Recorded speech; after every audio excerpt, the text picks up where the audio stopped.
আসসালামু আলাইকুম রহমতুল্লাহ তাআলা বারাকাতুহু। আজকে এই প্রেমতলা ইসলামনগরে একটা সম্মেলন হয়েছে আমাদের ওলামায়ে কেরামের। এখানে ওলামায়ে কেরামের মধ্যে সব জামাতের লোক উপস্থিত ছিলেন।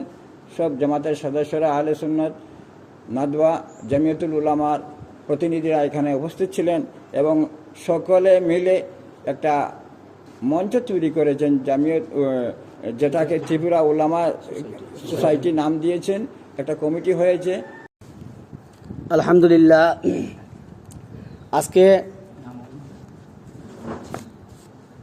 আজকে আমরা প্রেমতলা ইসলামনগর জামে মসজিদে ত্রিপুরা ধর্মনগর সাব ডিভিশনের প্রত্যেক সংগঠনের ওলামায়ে কেরাম এক মঞ্চে উপস্থিত হয়েছি যে আমাদের বর্তমানে সময়ে সমাজে যতটুকু কুসংস্কার, যেমন মদ, ড্রাগস ইত্যাদি, এবং এই কুসংস্কারগুলো দূরীকরণের লক্ষ্যে সমস্ত ওলামায়ে কেরাম এক মঞ্চে উপস্থিত হয়ে একটি ইউনিটি গঠন করা হয়েছে, একটি নাম রাখা হয়েছে ত্রিপুরা উলামা সোসাইটি।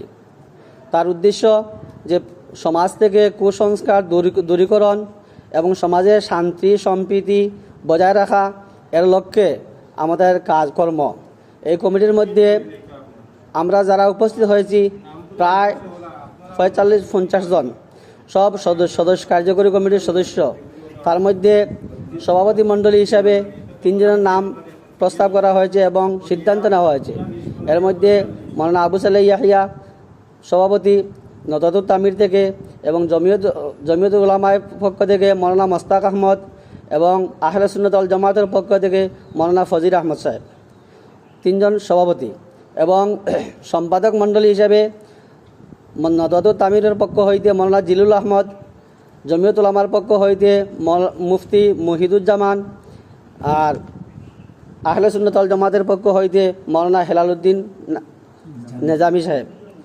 এবং প্রচার সম্পাদক হিসাবে 4 জনের নাম প্রস্তাব হয়েছে এবং গৃহীত হয়েছে 5 জন: হাফিজ কাসিমউদ্দিন, মৌলানা আইনুল হক, মৌলানা সাদিক আহমেদ, মৌলানা মিসবাহ কুর্দি, মৌলানা আবুল হোসেন সাহেব।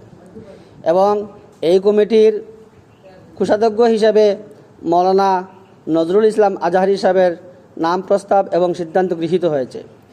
আর যেটার উদ্দেশ্য সারা ত্রিপুরাব্যাপিয়া যত অপকর্ম সমাজে চলছে, এর লক্ষ্যে এই কমিটিটা, এই সংস্থা পুরা ত্রিপুরাব্যাপিয়া প্রত্যেক ওলামায়ে কেরামরে মানে একত্রে এক মঞ্চে আওয়ার জন্য আগামীতে আহ্বান করা হবে এবং ডেট ঠিক করা হবে।